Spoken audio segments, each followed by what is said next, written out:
At Christmas dinner, my sister's kid told me, "Mom says you're supposed to serve, not eat." Everyone laughed. I took my coat and left. That night, Mom texted, "Stay away." I replied, "Sure. The payments will stay away too." By midnight, they were all calling. Christmas was supposed to be about family, warmth, and forgiveness. At least, that's what I kept telling myself every year before walking into my mother's house, a house where laughter often came at my expense. This year, I promised myself it would be different. I'd spent weeks helping Mom prepare. I bought decorations, sent money for groceries, and even got gifts for my niece and nephew despite how rude they'd been in the past. I wanted peace. I wanted that storybook Christmas where everyone gets along, even just for a night. But my family doesn't do peace. When I arrived, the first thing my sister, Laura, said was, "Oh, you actually came. I thought you'd be too busy pretending to be successful." I brushed it off. That's what I always did. She's the golden child. Married, 2 kids, a big suburban house, and a talent for making everyone else feel small. Dinner was chaos. Mom fussed over Laura's kids, Dad lectured about how family should stick together, and I quietly helped serve food, clean plates, and make sure everyone had what they needed. No one thanked me. When we finally sat down, I thought maybe we could enjoy one normal meal. The table looked beautiful: candles, roasted turkey, mashed potatoes, cranberry sauce, the whole picture-perfect setup. Then it happened. My 7-year-old niece, Emma, looked up at me and slid her plate across the table. "Mom says you're supposed to serve, not eat." The room went silent for half a second, and then everyone laughed. Everyone except me. Even Mom chuckled, covering her mouth like it was just a joke. My father shook his head, smiling. Laura smirked. I looked at that little girl, who was just repeating what she'd heard from her mother, and something inside me snapped. I didn't yell. I didn't cry. I simply placed my napkin down, stood up, grabbed my coat, and said quietly, "Enjoy your dinner." And I walked out. I sat in my car for a long time, watching the snow fall through the windshield. My hands were shaking, not from cold, but from everything I'd been holding in for years. The disrespect. The jokes. The expectation that I'd keep showing up, keep paying, keep being the reliable one, even as they mocked me. By the time I got home, my phone buzzed. It was Mom. "Don't be dramatic. You embarrassed Laura in front of the kids. Maybe stay away for a while." I stared at the message, felt the lump rise in my throat, and then something new: clarity. I typed back, "Of course. The payments will stay away too." I hit send. For context, after Dad's stroke 2 years ago, I'd been paying half their bills. Their heating, insurance, even some repairs on Laura's house, because she has kids. They never said thank you. It was always, "You can afford it, you don't have a family to take care of." By midnight, my phone started lighting up. First, Mom. "What do you mean by that? You wouldn't really cut off family, right?" Then Laura. "Grow up. You're not some martyr. You help because you should." Then Dad, slurring his words over voicemail. "We're family, damn it. Don't ruin Christmas over some brat's comment." But I didn't answer any of them. The next week was quiet. Too quiet. Then the calls shifted tone, from anger to desperation. "The electric bill's due. We thought you were just upset. Your sister needs help fixing her car." I didn't reply. For the first time in years, I felt a strange peace. Like the fog was lifting and I could finally see what my family really was, a group of people who loved what I could do for them, not who I was. I realized that Christmas dinner wasn't the breaking point, it was just the moment I stopped pretending. A few days later, I got a text from my nephew, who's 14. He wrote, "Auntie, I'm sorry about what Emma said. Mom told her to. I think she's just jealous that you don't let people boss you around. That one message broke me in the best way. Because even if the adults refused to change, maybe, the next generation could see the truth. It's been 6 months since that night. I didn't go to Easter. I didn't send money for school supplies. I didn't pay the utility bills. They managed. Funny how that works. And in that silence, I built something better: boundaries, self-respect, and a life that doesn't revolve around proving my worth to people who never saw it.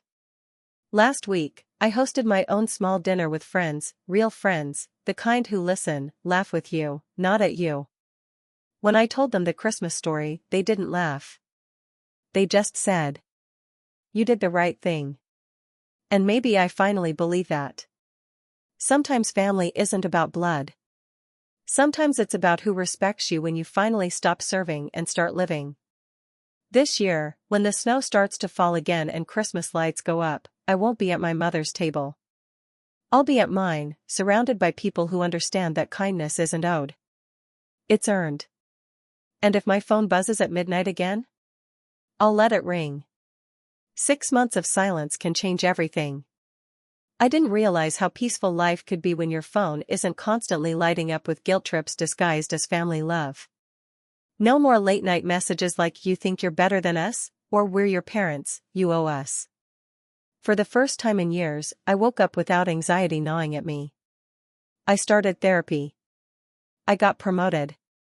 I even adopted a cat. I was learning to build peace from the ashes of my own family. But peace, I've learned, makes toxic people restless. Because when you stop playing their game, they panic. It started with a text in early June. "Mom, hey honey. Hope you're doing okay. We've all been thinking about you." I didn't reply. 2 days later. "Mom, Laura feels really bad. Maybe you can come for Sunday dinner? Let's start over." I stared at the message for a long time. Start over? No apology. No acknowledgement of what they did. Just an invitation to walk back into the same fire. Still, a small part of me, that loyal, hopeful part that refuses to die, thought maybe they'd changed. Maybe they'd finally realized how cruel they'd been. So I wrote back. "If you want to talk, we can meet in public. Just you and me." Her response came within a minute. "Oh, I was hoping you could come to the house. Laura really wants to see you." And just like that, my gut told me everything I needed to know. 3 weeks passed. Silence again. I thought maybe that was the end of it, until the 4th of July weekend, when my phone rang. It was Laura. I almost ignored it, but curiosity got the better of me. "Hello?" She sounded unusually sweet. "Hey, sis. Long time no talk. Listen, I know we had tension, but I was hoping we could move past that. For Mom's sake." There it was, the classic manipulation sandwich: sweet words, guilt, and an implied threat of disappointment. "I'm fine where I am," I said carefully. "I don't want to reopen old wounds." She sighed dramatically. "You're making this harder than it needs to be. Mom's been really worried. And, she paused, lowering her voice, "she and Dad are struggling with some medical bills. They didn't want me to tell you, but..." I hung up. The next day, Mom texted me. "Why would you hang up on your sister? I didn't raise you to be cruel." Cruel. That word burned. I had spent years paying their bills, running their errands, and absorbing their insults while they laughed at me, and now I was cruel for saying no. So I finally sent the message I'd been holding in for months. "I was never family to you. I was your wallet. The moment I stopped paying, you stopped calling. That's not love. That's convenience." No reply. August rolled around. Then September.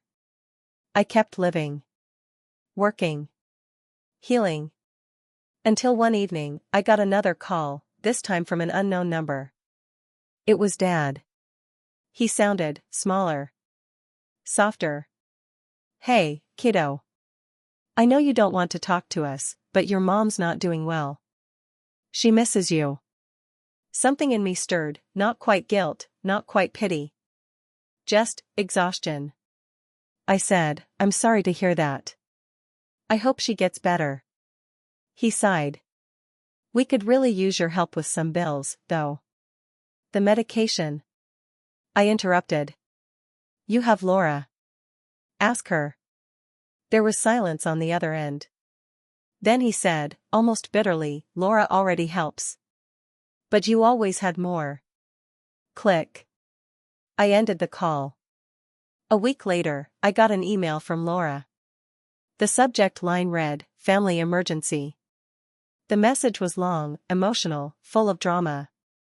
Mom had apparently fallen and broken her wrist. They were trying to keep things together, but they were so hurt by my selfishness. At the end of the email, she added a Venmo request. $600. No please. No thank you. Just a dollar sign, like the only way I could redeem myself was by paying for their forgiveness. I didn't send the money. Instead, I replied. I'm sorry Mom's hurt. I hope she recovers soon. But you're adults. Take responsibility for your lives. I did, and so can you. And then I blocked her. You'd think that would be the end, right? But people like my family don't give up, not because they love you, but because they can't stand losing control. So in October, they showed up. At my apartment. I came home from work to find my mother and Laura standing at my door, holding grocery bags like some bizarre peace offering. Mom smiled that tight, fake smile of hers. Can we come in? We just want to talk. My heart was pounding, but I nodded. Against my better judgment. They walked in like they owned the place. Laura looked around, eyes narrowing. Nice place. I guess those big city paychecks really paid off, huh? I stayed silent. Mom sighed. Listen, honey. We miss you. We were wrong, okay? But things are hard. Your dad's pension is delayed, Laura's car broke down, and there it was. The real reason. They didn't miss me. They missed what I gave them. So I said it, calmly, clearly, and for the first time without fear. I'm done. I'm not your ATM. I'm not your scapegoat. You made fun of me for years, treated me like I was less than you, and when I left, you laughed. But when the money stopped, suddenly I mattered again. I don't buy love anymore. Laura's face twisted. You're so ungrateful. We're family. I met her eyes. Family doesn't make a child feel like a servant at Christmas. Family doesn't laugh when their own flesh and blood is humiliated. You wanted a provider, not a sister. Mom started to cry. Please, don't do this. We're all we have. I gently opened the door. No. You had me. And you threw me away. They left in silence. That night, I sat on my couch shaking.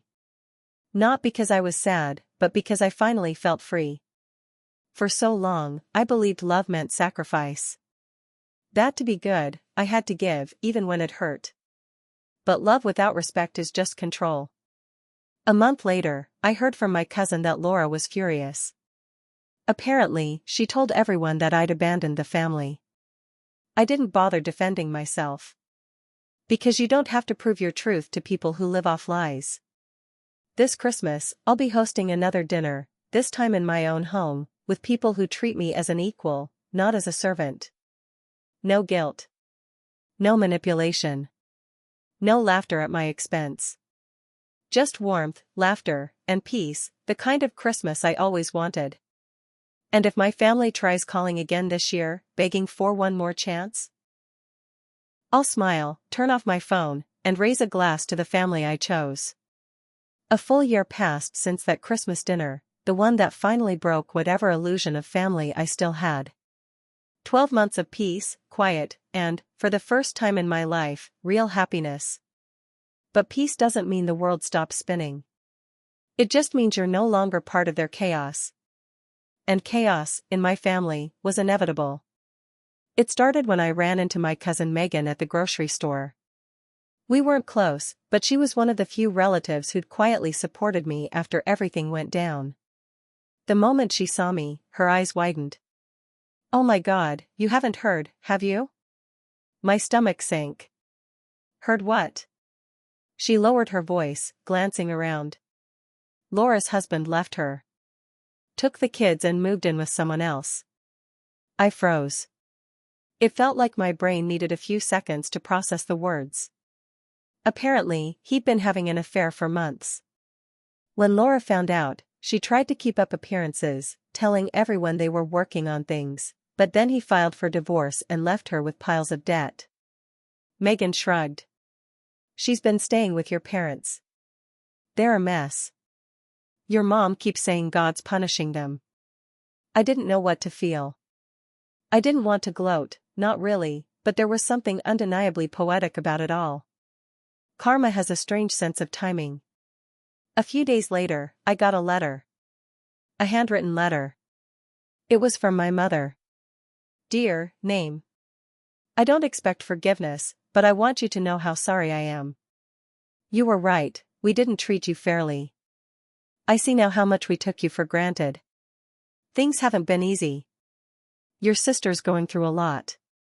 I know we hurt you deeply, but if you could just call me, I'd be grateful. Not for money, just to hear your voice." I read it 3 times. It didn't sound manipulative. It sounded defeated.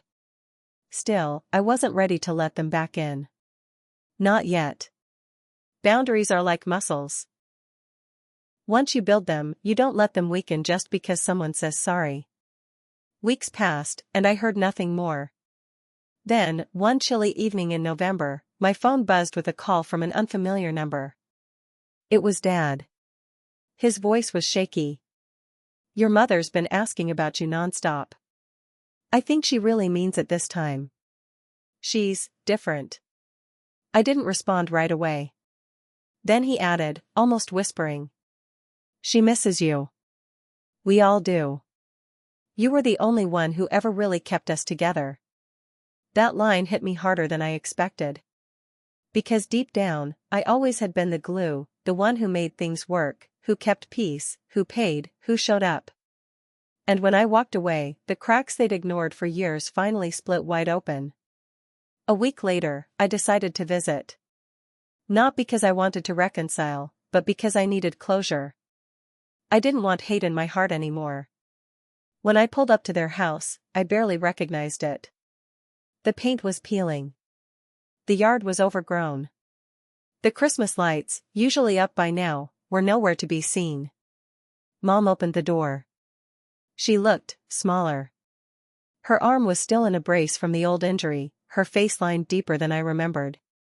"Hi, honey," she said softly. "Hi, Mom."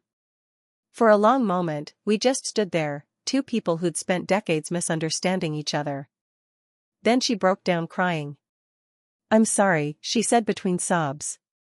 "I was so proud of you, but I never said it right. I made jokes because I was jealous. You were everything I wasn't, independent, strong, unafraid. And instead of celebrating that, I tore you down." I felt tears sting my own eyes. Because I'd waited years to hear those words. We talked for hours. About the past, about Dad's health, about Laura. Turns out Laura had been forced to move back in with them after losing her house.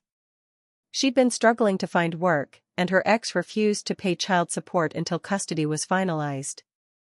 "She's angry," Mom admitted. "At everyone. But mostly at herself." I didn't say it out loud, but I thought, that's what happens when you build your worth on putting others down. Still, I didn't gloat. I just listened. Because sometimes the best revenge isn't revenge at all, it's peace. Before I left that night, Mom hugged me. Really hugged me. "I know I don't deserve it," she whispered, "but thank you for coming." I nodded. "Take care of yourself, Mom." And then I left. Driving home through the snow, I realized something profound. Forgiveness doesn't always mean reunion. You can forgive someone and still keep your distance. You can care about them without carrying their pain. And you can wish them healing, even if you never step foot in their house again. A few months later, I got another letter, this one shorter. It simply said, "We're proud of you. Always were. Merry Christmas." There was no manipulation, no guilt, no request for money. Just words I'd been waiting to hear my whole life. I smiled, placed it in a box with old photos, and went back to setting up my own Christmas dinner. The table was small, surrounded by friends who'd become my chosen family. Someone raised a glass and said, "To the people who lift us up, not tear us down." And for the first time in a long, long time, I felt free. Because in the end, karma didn't punish my family. Life did. All I had to do was stop saving them. Final epilogue.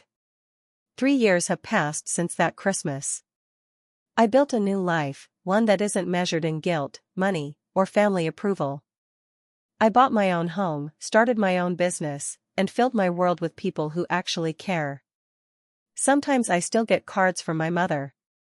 They're short, quiet, and kind. She signs them, "With love, always, Mom." I never expected that kind of peace between us, but maybe that's what healing looks like, not erasing the past, just learning to live with it. As for my sister, we haven't spoken. I heard she finally found a job and is trying to be better for her kids. I wish her well.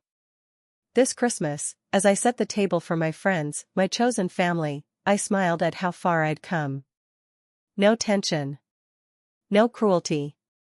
Just laughter, light, and warmth. I used to think walking away was the hardest thing I'd ever do. But now I know, staying would have been harder. Because peace isn't found in the places that broke you. It's built, piece by piece, in the life you choose afterward.